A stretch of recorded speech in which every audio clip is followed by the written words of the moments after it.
Okay, I'm going to try this again. For this post, and I guess in a way, it's something I want to say to the parents of the children at Sandy Hook, because I feel, um, well, I'm not responsible, but I, I feel like I'm the cause somehow, and I'm not really sure what about me would cause someone to do something like that. So, but I feel like I've got to say something. So, it looks to me, and anyone reading my blog, and they could just go back and follow along, so they could get a better sense of what I'm talking about. But it seems to me that very definitely that was targeted at me, because the amount of coincidences, the way the whole, if you look at it from a profiling point of view, it just has, you know, my life written all over it. And I mean, there's coincidence, and then there's downright targeting, and that's what that was. That was targeted, and it was targeted to me. And the only thing I can come up with is that it has something to do with what I write, because I write all the time. I don't actually do it much. I take my son to school and back, and I go grocery shopping, and I have kind of a very boring life. It wasn't always this way. Um, my life was not always this boring. This has been the case since I wrote Jay Rosenbaum Needs to Talk. That seems to have been what started it, when Lawrence Spear went missing. And I wrote this blog at that time looking for her, and I became obsessed with it. Not just a little, a lot. Like, I lived, breathed, and I mean, that was all I did. I was just completely, completely obsessed. But to give it some context, much of Bloomington was obsessed. I wasn't alone in my obsession. Uh, Bloomington, the town I live in, like, almost turned itself upside down looking for this girl. So I became a part of that collective consciousness of finding Lauren. I took to the internet to do it because I have a child, and I couldn't go out there looking for her under bushes and through the woods and all of that. And so I went on the internet, and I did it that way. I wrote a blog, and it was very, very popular, and unusually, given its popularity, and given what was going on, uh, the press did not cover it. They didn't report on it. They didn't cover it. They did mention it when it first came out. Um, I saw it all over TV. All the news agencies showed it, and then they didn't. It was really something to see, uh, to get that kind of attention, just for a title. Um, and then it just disappeared. Okay, but a lot of people were following it. I could see that from the counts, and I could see that from the comments. I had a comment section, and the comment section was a way for me to get whoever was responsible to talk, because people like to talk, and they want to tell you what's going on, even if it's bad. And then we could find what happened and move on. And these poor parents could, move on in whatever direction they need to move on, and I could move on, and a bunch of other people we could all move on, you know. And it came to my attention was, I got so obsessed about it was because at the beginning, I read about it like everybody else, and then I went on a field trip with my son. He was about 7 years old then, and it was a second grade, in fact, he was 7. It was a second grade field trip at Bryant Park, and we were there, and they had flyers with Lauren's face on it all over the place, and people were searching. Bloomington, like I said, it turned upside down. People were searching everywhere. And these little girls and Noah and my son, all of them, they came up to me and they asked me about her because there was her picture right there. We're having a picnic. And they asked me, why are they looking for her in the dumpster? And I just could not live with that answer. I knew why they're looking in the dumpster, but I just could not live in a world and accept that we were doing that. It was more than I could bear. So I went to the newspaper and I read the account of what happened and I retraced her steps. The last published known what there were, I followed the story. And keep in mind that I live in Bloomington. I lived here as a college student. I'm not a college student now, but when I was here. When I was a child, I was here. I know the area, and I know, and I am a high school teacher. I know how teenagers and young adults work and how they think and they behave because I've had years of experience around them. So, so I went to Smallwood and then I went to, I know where Kilroy's is. I've been there many times, not as an adult like I am now. In my late 20s, early 30s, I went there. When I was single and I'm a much younger person. And so, I'm not clueless.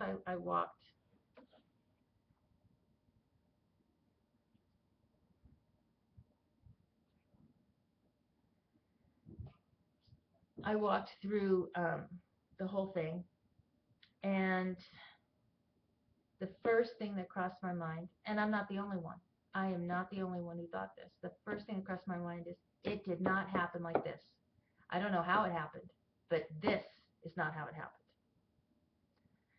And the last person to see her and to claim to see her, on record, was Jay Rosenbaum. So he was the one I thought needed to talk because he was the last one, at least according to reports, that talked to her.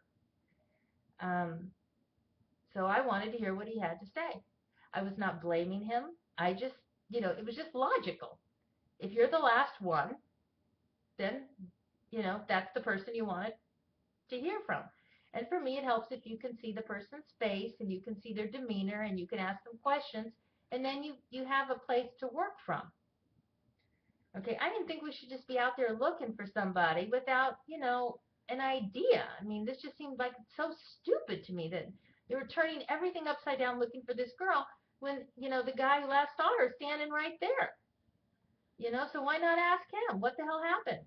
Tell us what happened. And at the time, I didn't think, knowing college kids and how they act and knowing, and getting a pretty good idea of what kind of kids we're talking about because they all had police records, you know, for drinking. They all had police records for drinking, for partying. Okay, they didn't have records for, assault. They did, or killing anybody. They had. It was all drinking and being underage and going in, with the ID and that kind of stuff.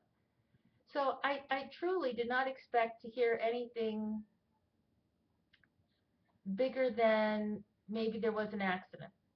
She had a heart condition, something happened, she drank too much, I really didn't expect there to be much more to it. I thought it would be very easy, very solvable, very easy. I certainly didn't expect the attention it got. I did not. That was surreal.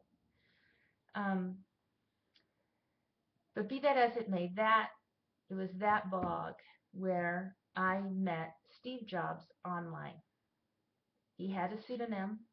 I had a pseudonym. I was going by Mrs. Garcia Shapiro. And we talked on that blog. He wrote comments. I wrote posts. He wrote comments. I had a tendency, and he wasn't the only one. I would respond to people's comments. I talked to other people. So I responded to his comments very personally, one-on-one, as I did with many others. Okay, as I did with many others. And there were some doozies in that one. I mean, that blog, you would not believe who I believe. I'm fairly convinced who I was talking with. It is a who's who of important people and heinous people. It is just, it's surreal. You have to read it to believe it. But But I figured it out. I figured out, yeah, we went black again. Okay. I figured out that um, after the fact, okay, that one particular individual was Steve Jobs. I put it together. It was not easy to put it together because I'd never heard of him before, which is, I know, I mean, judging from what I read in the media now, that's pretty insane in itself, that I'm probably like the one person on this planet that had never heard of Steve Jobs. But there it is. That's the truth. I am probably the one person on earth who had never heard of him. And but I put it together afterwards. Okay, I figured it out. And so we had written. Now the funny thing is that I thought that that person with that pseudonym, the pseudonym didn't have a name. Like mine had Mrs. Garcia Shapiro. So you know I'm a woman. I mean, the intention anyway, right? I could have been a man, but um, it's a pretty safe bet that I'm a woman. But see, his pseudonym didn't refer to a sex. There was no way to tell if it was a male or a female. There was no way. I assumed it was a female.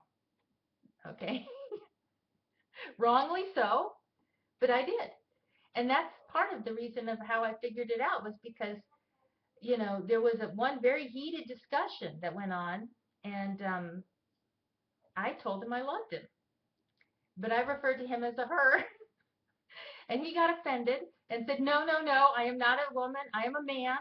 And so then it kind of went on from there. It was like this bizarre comedy in this sea of heinousness. It was just like my blogs are. It's like this weird comedy in this sea of like total depravity and heinousness. So, then this person who turns out to be Steve Jobs he writes the most unbelievable stuff. Every time I read it, I laughed. He's very funny, or he was very funny, at least my sense of humor. And